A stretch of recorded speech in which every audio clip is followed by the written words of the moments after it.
परम पावन परम श्रद्धेय आचार्य चौधरी की चरणों में वंदन, श्रद्धास्पद मुनिश्री की चरणों में वंदन हुए।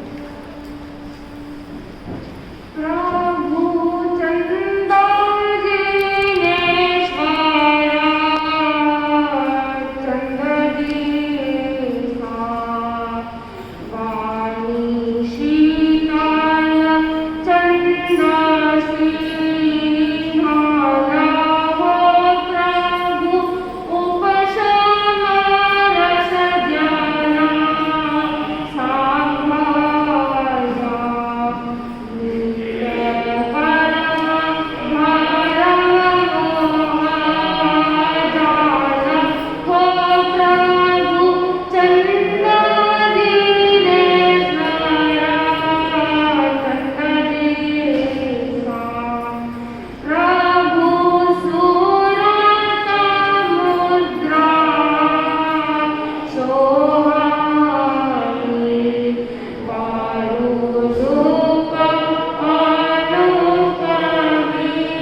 आनंद दास का नाम महात्मा शांति को आचार्य की बात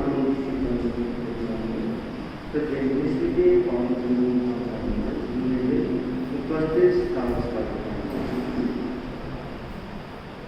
मोक्ष मार्ग का चल रहा है।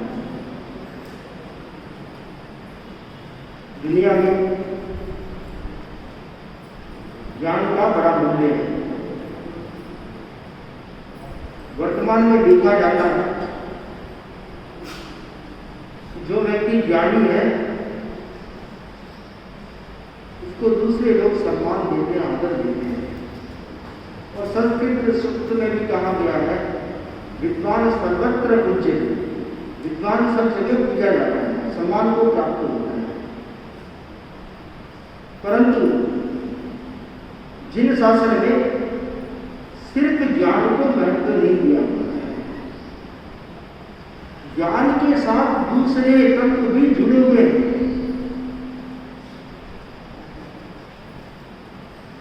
जिनागों में बताया गया है कि पूरा ज्ञान कल्याण का साधन नहीं है। कोई व्यक्ति सिर्फ ज्ञान प्राप्त करे, ग्रंथ पढ़ ले तो उसका कल्याण नहीं होने वाला है। यहां तक कहा गया है गधे के ऊपर चंदन का भार लाद दिया जाए तो उस गधे के लिए तो वो भारी है, चंदन नहीं है उसके लिए। तो ठीक उसी प्रकार जो व्यक्ति सिर्फ ज्ञानी है, सिर्फ पढ़ता है, सिर्फ ग्रंथों का अध्ययन करता है और उसके जीवन में आचरण नहीं है, चारित्र नहीं है, तो वह गधे पर चंदन के भार के समान है। इसलिए कहा गया कि ज्ञान के साथ में चारित्र होना चाहिए, आचरण होना चाहिए। और ज्ञान के साथ आचरण होता है तब व्यक्ति का मूल्य कई गुना बढ़ जाता है। मोक्ष मार्ग जो बतलाए गए हैं, अगर मोक्ष मार्ग को 3 शब्दों में व्याख्यायित करते हैं तो ज्ञान, दर्शन और चारित्र।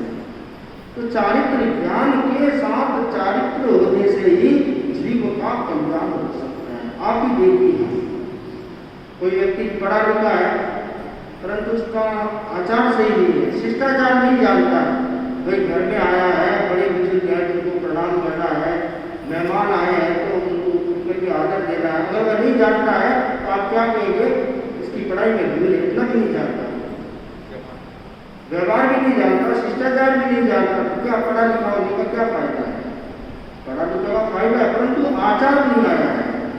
ज्ञान के साथ आचार आ जाता है तो ज्ञान भी और अधिक सुगंधित हो उठता है। एक पंडित जी थे, राज पंडित, उनके मन में एक सवाल था कि मैं रोज राज्यसभा में आता हूँ, राजा मुझे उठ करके सम्मान देता है, प्रजा मुझे सम्मान देती है, दरबारी सम्मान देते हैं, परंतु मुझे अभी तक ये समझ में नहीं आया कि मेरा जो सम्मान किया जाता है वह मेरे ज्ञान का सम्मान है या मेरे आचरण का सम्मान है। पंडित जी ने विचार किया कि इसकी परीक्षा करनी चाहिए। एक दिन की बात है, जैसे राज्यसभा संपन्न हुई और बाहर निकलने लगे, रास्ते में राजकोष पड़ता था और उस दिन राजकोष में बहुमूल्य हरे मोती आए हुए थे और उनकी गणना चल रही थी, गिरी पड़ी थी। राज पंडित थे, सामान्य व्यक्ति थे, राजा द्वारा सम्मानित थे, तो किसी का रोकने टोकने का तो सवाल नहीं। कोष में घुस गए, मुट्ठी भर मोती उठाए, अपनी जेब में डाले और चलते बने। वहां जो काम करने वाले देखते रहेंगे, अधिकारी का वो देखता रहेगा कि ये क्या।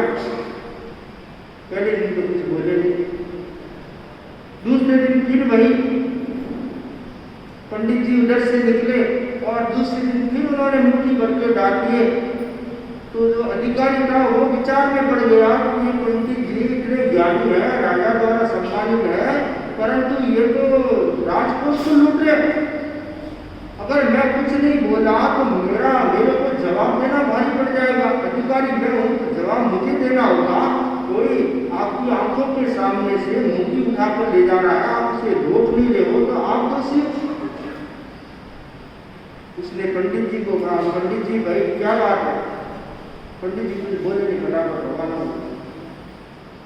अधिकारी सोच में पड़ गया कि कल इसका कुछ इंतजाम करना होगा।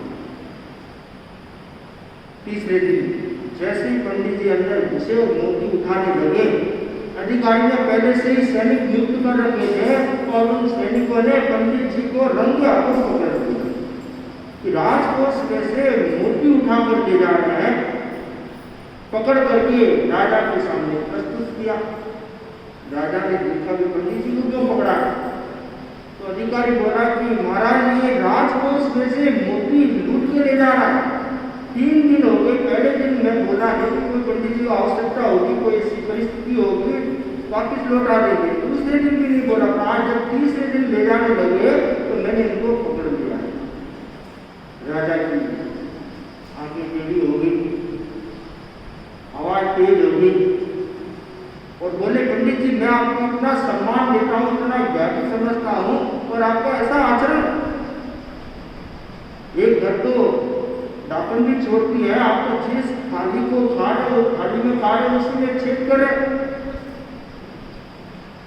पंडित जी बोले, महाराज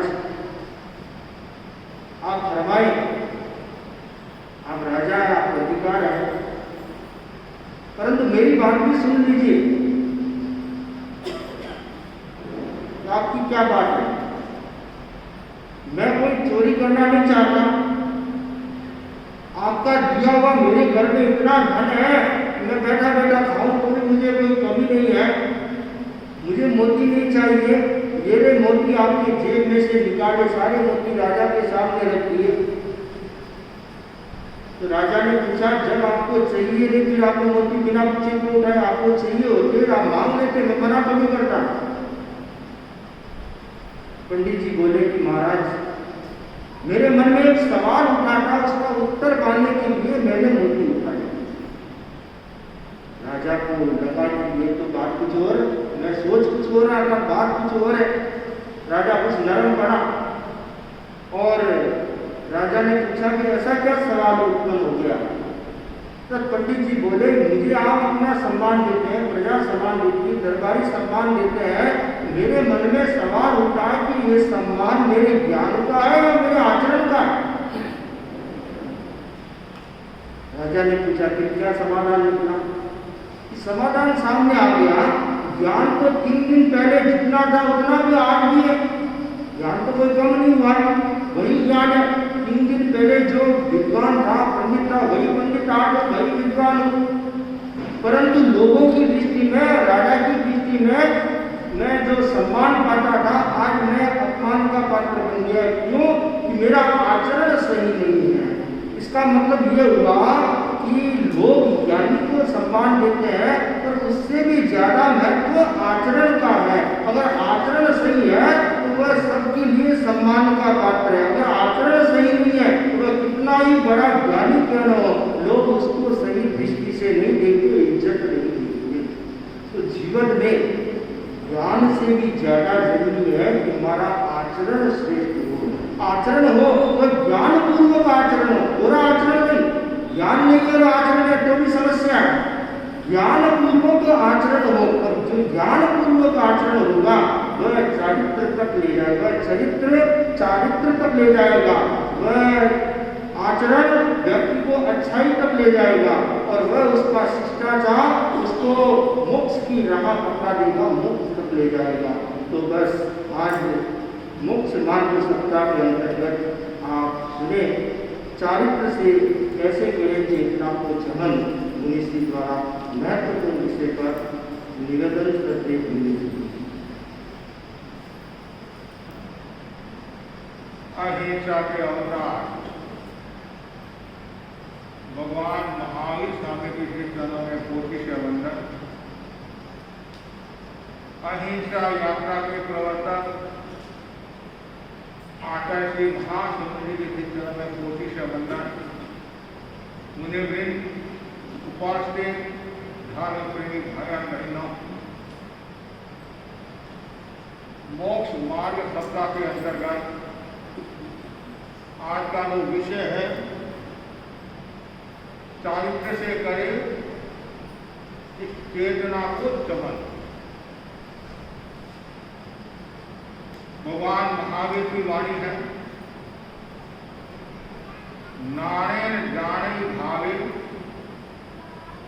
दंधने लिए सत्य चारितेन निभिन्नानि तवेण परिशुद्धे। जीव ज्ञान से पदार्थों को जानता है, दर्शन से श्रद्धा करता है,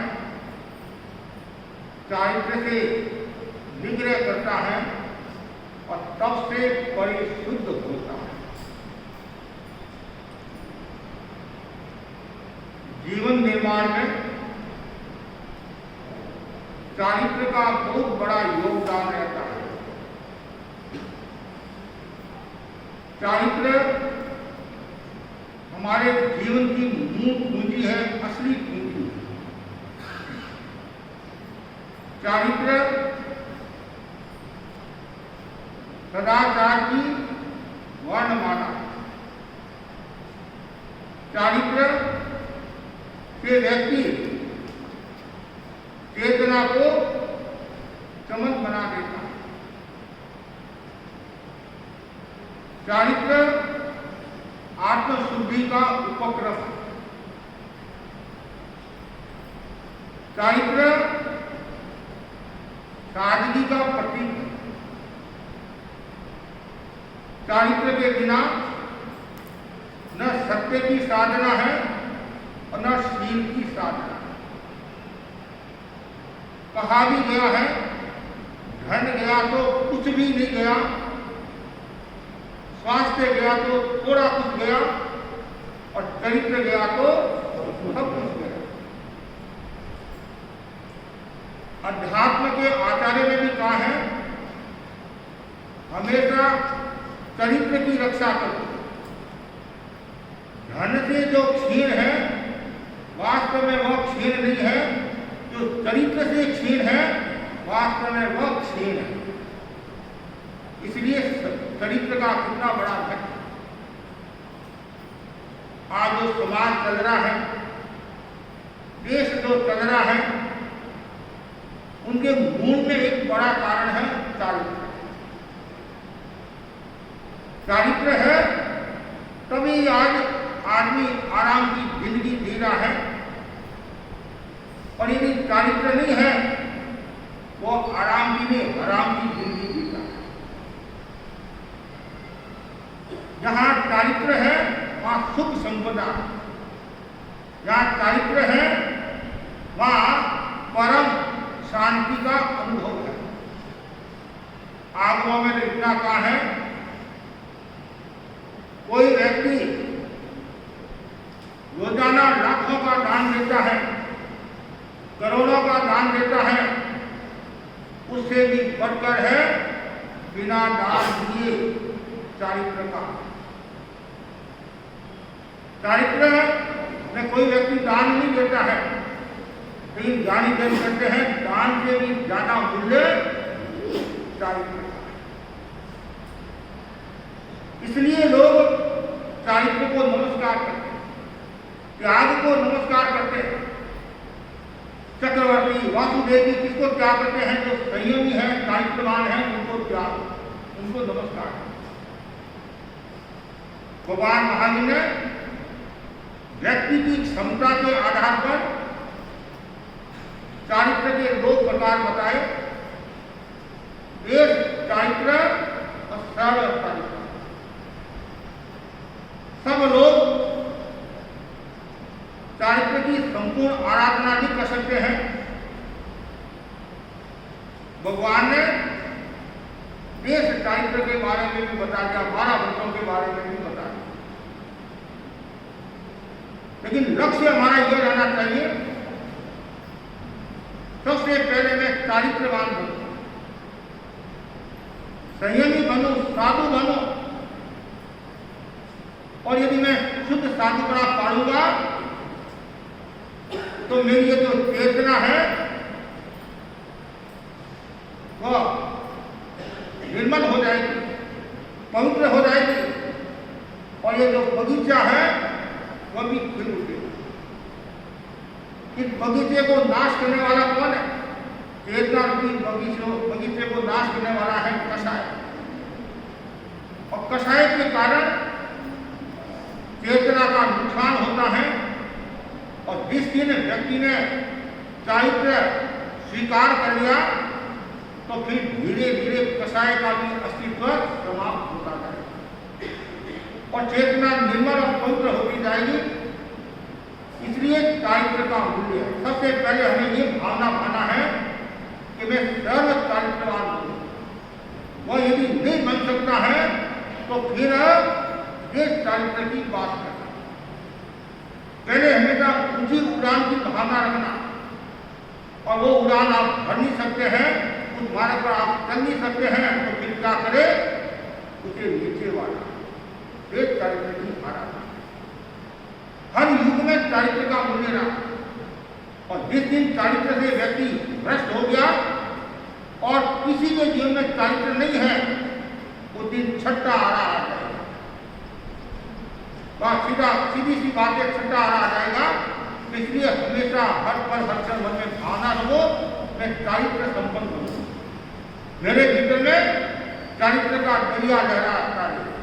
मेरे भीतर में चारित्र की भावना बनी रही जिसे मेरी आत्मा शुद्ध हो मुक्त हो। 25 बोल है। 25 बोल जिन्होंने भी बनाया उन्होंने कितना दिमाग लगाया। पहला बोल गति क्या? पहली गति क्या है? नरक गति। और 25वां बोल कौन सा है? चारित्र पाठ। नरक गति से निकलकर जीव चारित्र की आराधना करके मोक्ष को प्राप्त होता है। तो जो चारित्र की आराधना करता है और उनमें भी यथार्थ चारित्र आ जाए और उसमें भी एक केवली हो जाए तो उसी भाव में कर्मों का क्षय करके आत्मस्वरूप को प्राप्त होता है। गौतम स्वामी ने भगवान राम से प्रश्न किया, बनते चारित्र की आराधना करने से जीव क्या प्राप्त करता है? चारित्र संपन्न जीव क्या प्राप्त करता है? तो भगवान ने कहा, गौतम शैलेशी अवस्था को प्राप्त होता है। शैलेशी अवस्था का शेल मतलब पर्वत, शेल का मतलब पर्वत होता है। जैसे पर्वत स्थिर रहता है, अडोल रहता है, उसी प्रकार वह जीव एकदम अडोल निष्कम स्थिर हो जाता है। अर्थात वह छोटे गुणस्थान फिर बाद में कर्मों का क्षय करके मोक्ष को प्राप्त हो जाता है। इतनी गहरी बात बता दी। चारित्र संपन्न व्यक्ति शैलेशी अवस्था को प्राप्त होता है। और एक शील शब्द से शेर शब्द बना है तो दूसरा जो अर्थ बताया है वो है चारित्रवान। चारित्रवान मतलब वो चारित्र में शील में स्थिर हो जाता है। और फिर लाभ क्या बताया? दूसरा लाभ बताया है कि वो जन्म मरण की परंपरा से मुक्त हो जाता है और कर्मों से छुटकारा पा लेता है और एकदम स्थिर, न राग न द्वेष कुछ भी नहीं और सीधा मोक्ष को प्राप्त होता है। चारित्र कितने हैं? 5। कितने चारित्र है? 5। उससे पहले हमें चारित्र शब्द का अर्थ समझना जरूरी है। चारित्र का क्या अर्थ है? एक होता है चरित्र, एक होता है चारित्र। चरित्र का एक अर्थ आचरण। आचरण कहते नहीं, इसका चरित्र अच्छा, ये ईमानदार है और बेईमानी नहीं करता है, धोखाधड़ी नहीं करता है, लोगों को तकलीफ नहीं पहुंचाता है, इसका चारित्र अच्छा है, इसका आचरण अच्छा है। और ज्ञानी जन भी यही बात कहते हैं, चरण की पूजा मत करो, आचरण की पूजा। ज्यादातर दुनिया में क्या है? चरण की पूजा करने वाले हैं। बात मध्यन वंदामी मध्यन वंदामी मध्यन वंदामी महाराज आशीर्वाद देते, मेरा पार हो जाए। अरे चरण पर ध्यान मत दो, आचरण पर ध्यान दो, चरित्र पर ध्यान दो। तो चारित्र का जो अर्थ बताया गया है, पहला जो अर्थ है आत्मा की असत प्रवृत्ति का निरोध। आत्मा की असत प्रवृत्ति का निरूपण। प्रवृत्ति दो प्रकार की होती है, एक असत प्रवृत्ति और एक सत प्रवृत्ति। तो चारित्र का जो अर्थ बताया है, आत्मा की जो असत प्रवृत्ति है, अशुभ जो प्रवृत्ति है, उस प्रवृत्ति का त्याग करना, हिंसात्मक प्रवृत्ति का त्याग करना। दूसरी जो परिभाषा बताई है, आत्मा को शुद्ध दशा में स्थिर रखने का प्रयत्न। आत्मा को शुद्ध दशा में स्थिर रखने का प्रयत्न। चारित्र का अर्थ हो गया आत्मा को शुद्ध दशा में स्थिर रखने का प्रयत्न करना। इधर उधर मेरा मन न चला जाए, अस्थिर न हो जाऊं, विचलित न हो जाऊं और हमेशा में स्थिरता का विकास करता। तीसरा जो अर्थ बताया है, जिससे कर्म का क्षय होता है वैसी प्रवृत्ति करना, उसका नाम है चारित्र। जिससे कर्मों का क्षय होता है वैसी प्रवृत्ति करना, उसका नाम है चारित्र।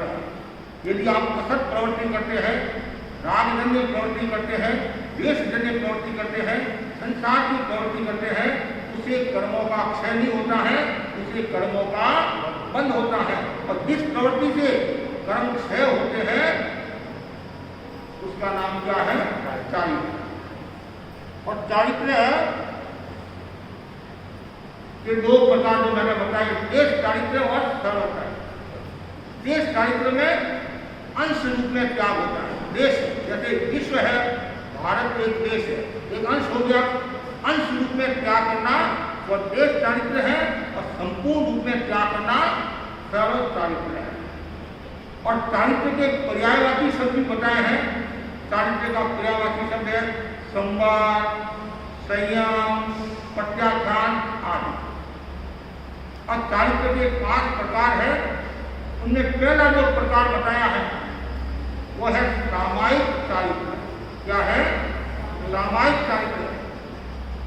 इसका अर्थ हुआ सर्व सावध्य पापकारी प्रवृत्ति का आजीवन त्याग। एक आप सामायिक करते हैं और एक सामायिक चारित्र। सामायिक 48 मिनट की होती है, उसमें भी पापकारी प्रवृत्ति का त्याग किया जाता है। लेकिन यहाँ ये जो सामायिक चारित्र है, इसमें संपूर्ण पापकारी प्रवृत्ति का त्याग किया जाता है, और वह भी 28 मिनट के लिए नहीं, आज जीवन के लिए। और सावध्य का मतलब क्या? अवध्य। अवध्य, अवध्य का मतलब पाप से प्रवृत्ति करना, उसका नाम है सावध्य। और पाप से प्रवृत्ति क्या? जैसे किसी को हिंसा का आदेश देना, हिंसा करना, झूठ बोलना, चोरी करना, दुराचार करना, परिक्रम में डूबे रहना, ये सब क्या है? सावध्य प्रवृत्ति है। इसका त्याग करना वह है निर्वध्य प्रवृत्ति। मतलब त्याग किया आपने तो क्या आ गया? सामायिक चारित्र। और बाकी के 4 जो चारित्र है बड़ा ही सुंदर बताया है। छेदोपस्थापन आदि 4 चारित्र इसी के ही विशिष्ट रूप है, इसी के ही विशिष्ट रूप है। और उनके आचार और गुण संबंधी कुछ विशेषताएं हैं, अतः उन्हें भिन्न श्रेणी में लिया गया। बात तो वही है, लेकिन उनमें कुछ अलग विशेषताएं हैं, इसलिए इनको भिन्न श्रेणी में लिया गया है, अलग इनके भेद किए गए। सामायिक चारित्र है बस 2 प्रकार का होता है। सामायिक चारित्र 2 प्रकार का होता है। एक होता है इत्वरित, थोड़े समय के लिए, और एक है यावत कथि, अर्थात आजीवन के लिए। इसका क्या तात्पर्य होगा? भगवान ऋषभ और भगवान महावीर के शासनकाल में जो चारित्र दिया जाता है, वो पहला चारित्र कौन सा है? सामायिक चारित्र दिया जाता है। और वो सामायिक चारित्र 7 दिन का भी होता है, 4 महीने का भी होता है, और 21 में 6 महीना का भी होता है। भगवान अजितनाथ से लेकर भगवान पार्श्वनाथ के समय जो चारित्र दिया जाता है, वो भी सामायिक चारित्र दिया जाता है। और वो सामायिक चारित्र आजीवन का होता है, वो है आजीवन का होता है।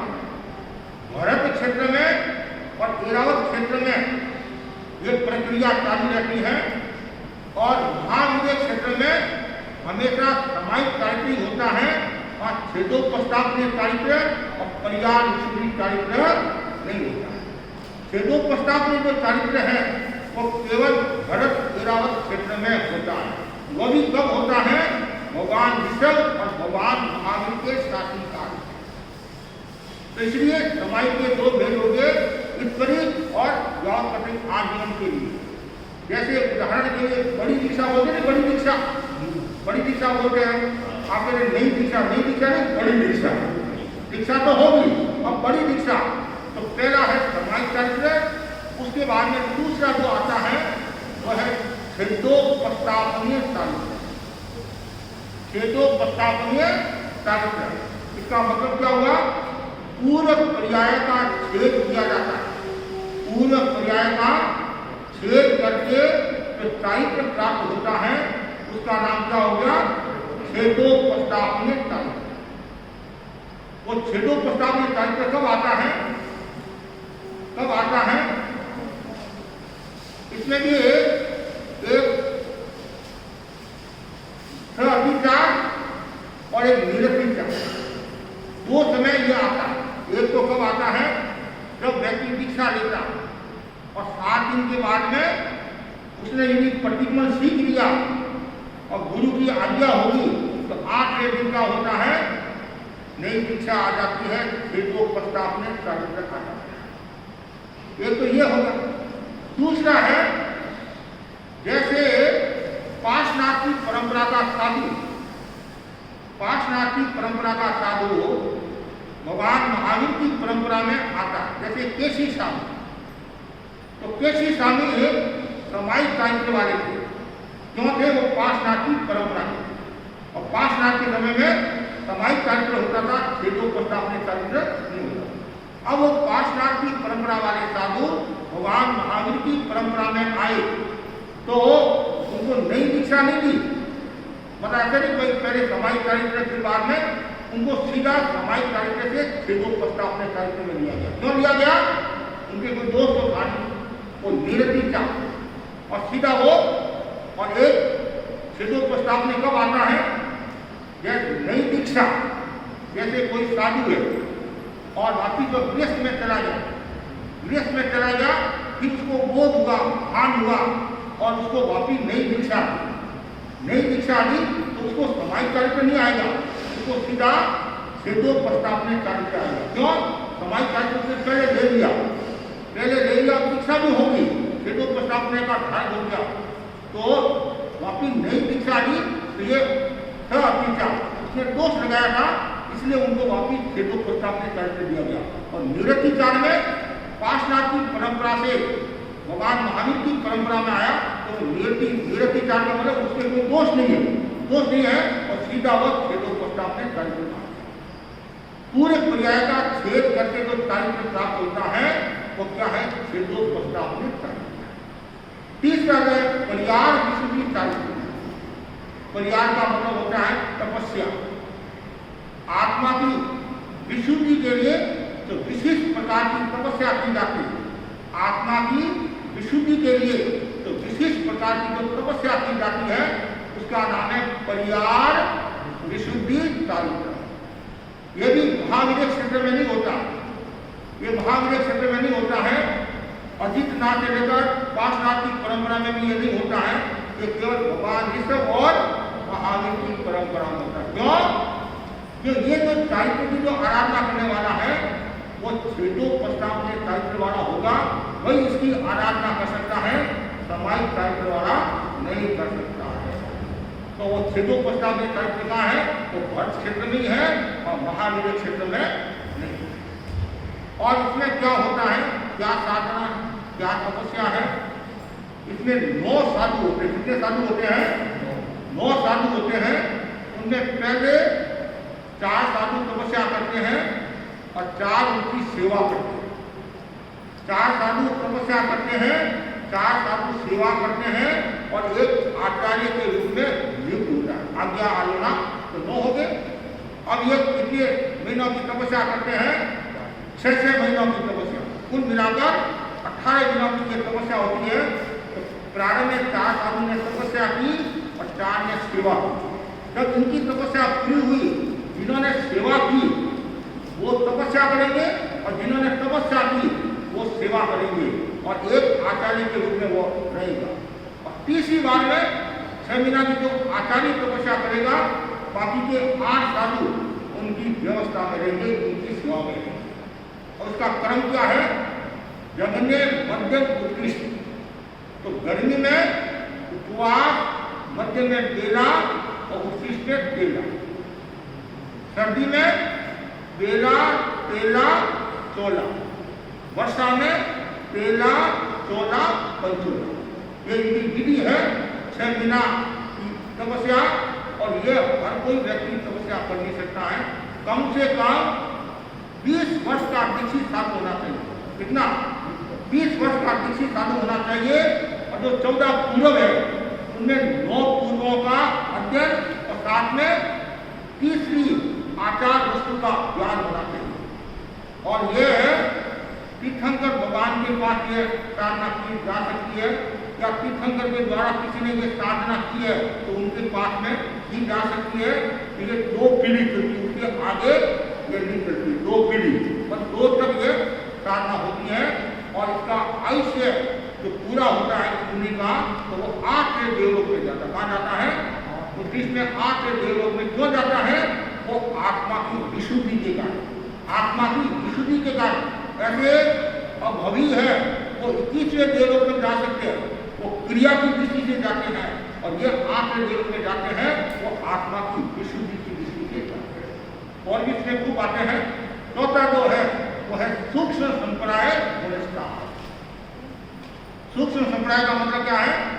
संप्रदाय मतलब कषाय, सूक्ष्म मतलब थोड़ा, जिसके थोड़ा कषाय है, अल्प कषाय है, अल्प कषाय। सूक्ष्म संप्रदाय मतलब जिनके संजनन लोक अवशेष है, केवल संजनन लोक अवशेष है, उसको सूक्ष्म संप्रदाय गुणस्थान कहा गया है। और वह 10वें गुणस्थान में होता है। कौन से गुणस्थान में होता है? 10वें गुणस्थान में होता है। और उसके बाद में है यथार्थात चारित्र्य। यथार्थात का मतलब क्या? जो जैसा कैसा है वैसा जो करता है, यथा माने जैसा, कैसा माने जैसा करता है, उसका नाम है यथार्थात चारित्र्य। यथार्थात चारित्र्य भी 2 प्रकार का होता है, एक शांत और एक क्षीण। शांत और क्षीण। और ऐसे छद्मस के भी यथाकार चारित्र होता है और केवली के भी यथाकार चारित्र होता है।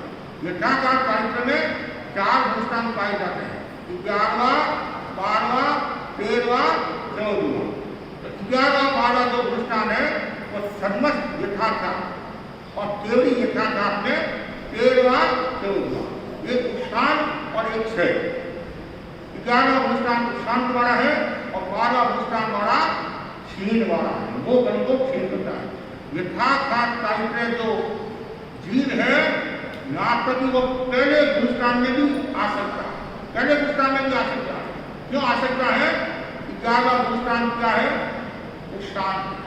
11वां गुणस्थान शांत नहीं, और 11वें गुणस्थान में यथाकार चारित्र पाया जाता है। और वो 11वें गुणस्थान में गया, उपशम श्रेणी वाला जीव 8 में से 90 में गया, 90 से 10वें में गया, 10 से 11वें में गया। और 11वां जो गुणस्थान है वो बंद घड़ी के समान है। किसके समान है? बंद घड़ी के समान है। और बंद घड़ी के समान है तो उसको वापिस उसी रास्ते से आना पड़ेगा, वापिस उसको 10वें गुणस्थान में आना पड़ेगा। और यहाँ तक कि वो पहले गुणस्थान में भी पहुँच सकता है। और 10वें गुणस्थान में उनका आयुष्य पूरा हो जाए, ये 11वें गुणस्थान में आयुष्य पूरा हो जाए तो वो 5 मीटर विमान को प्राप्त हो जाता है। तो अब यथार्थात चारित्र है वह केवली के भी होता है, छद्मस के भी होता है। ये 5 प्रकार के चारित्र कितने हैं? 5 प्रकार के चारित्र हैं।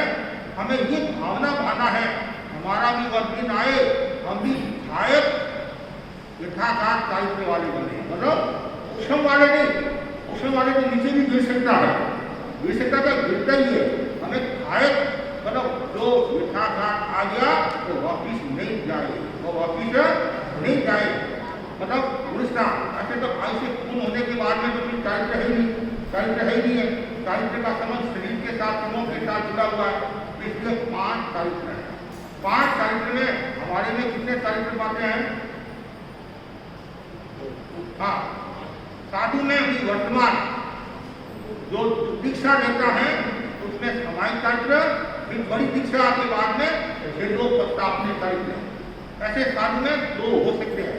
अब मेरे में कोई पूछे तो छेदो प्रस्तापनीय चारित्र, और यदि मेरे में नहीं पूछ कर आपने पूछा साधु में कितने पाते, तो साधु में 5 चारित्र। साधु में कितने हैं? 5। क्यों? सामायिक चारित्र वाला भी साधु होता है, छेदो प्रस्तापनीय वाला भी होता है, पुर्याद विशुद्धि वाला भी होता है, यथार्थ सूक्ष्म संप्रदाय वाला भी होता है, यथार्थ वाला भी होता है। अब महाविनय क्षेत्र में कितने चारित्र पाए जाते हैं? महाविनय क्षेत्र में 3 चारित्र पाए जाते हैं, सामायिक, सूक्ष्म संप्रदाय और यथार्थ। और भरत क्षेत्र में 5वें चारित्र की आराधना हो सकती है। अभी वर्तमान में 5 की भी होती है, अभी वर्तमान में केवल सामायिक और छेदो प्रस्तापनीय चारित्र की। अब साधु जो होते हैं, कितने होते हैं साधु? जगह 2000 करोड़, इसमें 9000 करोड़ साधु होते हैं।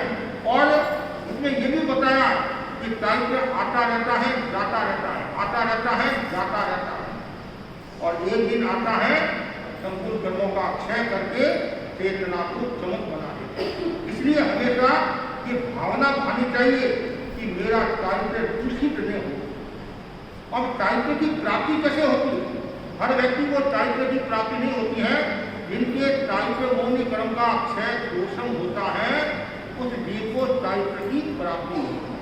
जिनके चारित्र मौनी कर्म का उदय है या प्रत्याधान कर्म का उदय है, वह जीव चारित्र को प्राप्त नहीं होता।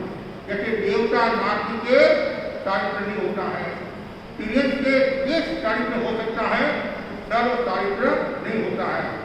मनुष्य एक ऐसा प्राणी है जो संपूर्ण चारित्रवान हो सकता है, कर्मों का क्षय करके मोक्ष को प्राप्त हो सकता है। मनुष्य एक ऐसा प्राणी है जो दीक्षा लेकर आत्मा का संपूर्ण उत्कर्ष कर सकता है। तो हमें ये चारित्र मिला है कि चारित्र की हमेशा रक्षा करनी चाहिए और चारित्र को गंवाना नहीं चाहिए। चारित्र को मतलब क्या, चारित्र में दोष नहीं लगे ये ध्यान रखना चाहिए, और दोष लग गया तो शुद्धि कर लेनी चाहिए, प्रायश्चित लेकर शुद्ध हो जाना चाहिए। और जो चारित्र में दोष लगाता है तो वह आत्मा को मलिन करता है, और कभी कभी वो साधु विराधक हो जाता है। कहाँ हो जाता है? विराधक हो जाता है। और जिसने चारित्र लिया है तो उसमें बड़ी उत्साह और निष्ठा के साथ चारित्र लेता है। आपके ध्यान में रहना चाहिए, जब तीर्थंकर भगवान आदि दीक्षा लेते हैं तो पहले 7वां अनुष्ठान आता है, बाद में 6वां अनुष्ठान आता है। क्यों आता है? उसमें जो वो रसायन होती है, इतनी रसायन होती है, वो उत्कृष्ट रसायन रहती है अपरमत्तता की, और फिर वो थोड़ी देरी पीती है, फिर बाकी वो 6वें अनुष्ठान में आ जाता है। व्यवहार में देखो आप, जब आप शादी करते हैं उसमें कितनी उमंग होती है, कितना उसका मेरी शादी है 2-4 दिन तो लगता है, फिर धीरे धीरे नॉर्मल की जिंदगी जीने लग जाते हैं। तो वो कुछ क्षण आते हैं, उस क्षणों में क्यों 7वें अनुष्ठान की जो स्थिति है वो अंतर्मोक्ष की है, थोड़ी है। अब 6वें अनुष्ठान की जो स्थिति है तो 9 वर्ष कम 1 करोड़ पूर्व। और साधुपना कब आता है? साधुपना कब आता है? चारित्र मौनी कर्म का दोषम होता है तो साधुपना। और साधु कौन बन सकता है? साधु कौन बन सकता है? तो पाप हिंदू है, आत्मा की है, जन्म मरण से मुक्त होना चाहता है, संसार की नश्वरता से इसने बोध पा लिया और मेरी आत्मा का कल्याण करना है, वह साधु हो सकता है। हर कोई साधु नहीं हो सकता है। और साधु की उम्र कितनी है? कम से कम 9 वर्ष का होना जरूरी है। कितना? 9 वर्ष का। 9 वर्ष से तात्पर्य है गर्भ सहित 9 साल, गर्भ के मिलाकर 13 धर्म संघ में। सबसे छोटी उम्र में जो शादी ने दीक्षा ली वो कौन शादी थी? शादी गुलाबा ली। शादी गुलाबा ली थी, उन्होंने मात्र 7.5 वर्ष की उम्र में दीक्षा ली। कितनी? तो आप कहेंगे महाराज आप तो कह रहे हो 9 वर्ष, तो फिर ये कैसे करता है? इसका मतलब ये है उनको गर्भ से 9वां वर्ष लग गया। 9वां वर्ष लग गया, उसके आधार पर उनको दीक्षा दी गई है। और एक बात यह, दो व्यक्ति दीक्षा ले रहे हैं और एक है दिनेश उदाहरण के लिए दिनेश मेरे से बड़े हैं और दिनेश छोटा। आचार्य जी चाहे तो छोटे को बड़ा बना सकते हैं और बड़े को छोटा, छोटे को बड़ा, बड़े को छोटा भी बना सकते हैं। जैसे उम्र किसी की 20 साल की है, किसी की 18 साल की है और आचार्य को लगा योग्य है कि इससे भी ज़्यादा और तो पहले इसको दीक्षित करना, तो ये भी उनका की बात है, अधिकार की बात है। ऐसा हमारे धर्म संघ में हुआ। जैसे मुनि सोहनलाल स्वामी थे चूरू वाले, उनके साथ में एक भाई ने और दीक्षा ली, तो काली मुनि राज ने क्या किया, सोहनलाल स्वामी को पहले दीक्षित किया। दीक्षा तो साथ में करते, दीक्षा तो साथ देते, चोटी उनकी पहले खींची। जिनकी चोटी पहले खींची जाती है वो बड़ा हो जाता है। और आपको ये भी पता होगा, जीतमणि स्वामी की दीक्षा पहले हुई, जीतमणि स्वामी की दीक्षा पहले हुई और भिंडी स्वामी की दीक्षा बाद में हुई। तो भिंडी स्वामी को बड़ा रखना था, तो उन्होंने क्या किया आचार्य ने, तो जयाचार्य को जीत मुनि को बड़ी दीक्षा दी नहीं, वो सारा 4 महीने के बाद में दी, उनके बीच में इनकी दीक्षा होगी और बड़ी दीक्षा भी होगी। तो जीत मुनि छोटे हो गए और ये बड़े, और इसका नियम है, ये आचार्य के हाथ की बात है, अधिकार की बात है।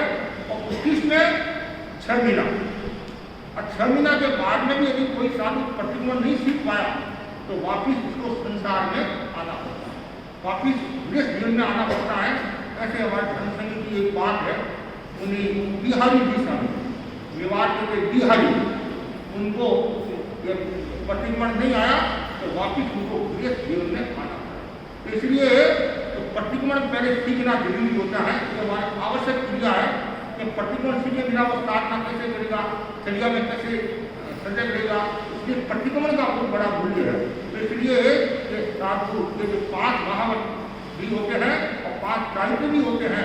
तो आज मैंने चारित्र के बारे में बताया, चारित्र का कितना बड़ा मूल्य यहाँ तक बताया गया है। 1 महीना का यदि शुद्ध साधुपन पालना है तो देवता अलग अलग बताया, भगवती बाल मित्र उनके सुखों को भी लाभ देता है। 1 साल का दीक्षित संभव है, सर्वाधिक सुखों को भी वो लाभ देता है। मतलब चारित्र का कितना बड़ा मूल्य है, और जो चारित्र में लीन हो जाता है तो फिर पूछो ही मत। और कभी वह दिन आता है वो कर्मों का क्षय करके मोक्ष को भी प्राप्त हो जाता है।